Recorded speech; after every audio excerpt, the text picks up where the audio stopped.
Alright, we're back. So, as I was saying in the last part, the WWE have their Legacy Award, which is interesting because unfortunately some of these names should have been in the Hall of Fame. We missed some of them because of the last part. Uh, with that being said, let's go to the final two actually in this award.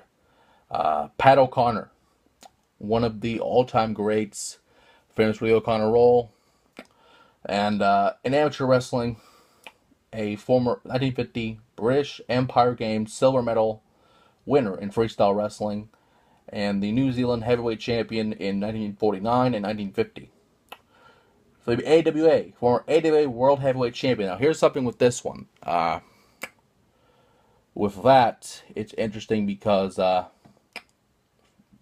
the time, Pat O'Connor was the NWA champion, and Vern Gagne wanted the shot at the title, and he would never get it. He would never get it actually. So he formed the AWA, made Pat O'Connor the world champion, forced him to defend the belt. When he didn't, Vern Gagne awarded himself the title, which was very unfortunate, but you know, it is what it is. And of course, former AWA World Tag Team Champion Wilbur Snyder, which again I'm guessing is the same situation there.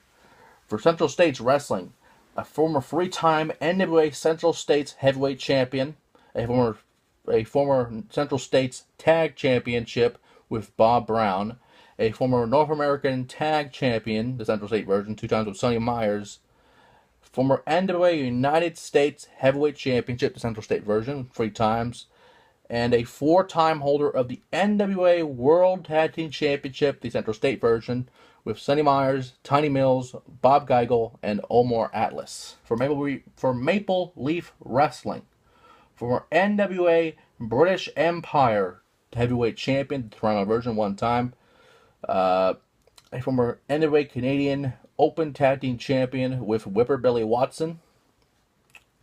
For Mid-Atlantic, former NWA Eastern States Heavyweight Champion.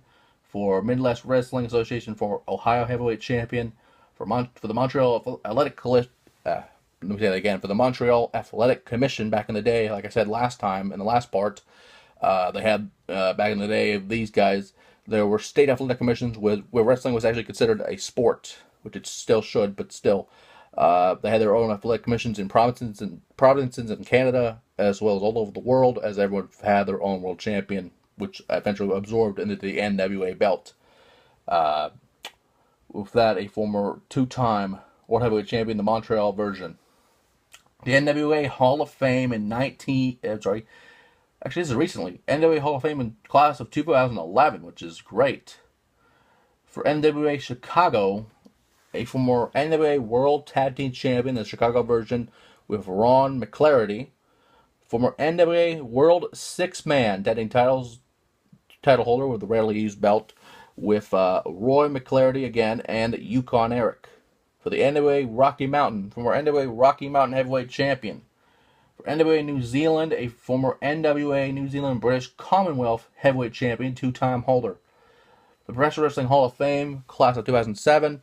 For Stampede Wrestling, that Hall of Fame as well. The St. Louis Wrestling Club, former NWA World Heavyweight Champion. And of course, St. Louis Hall of Fame for wrestling.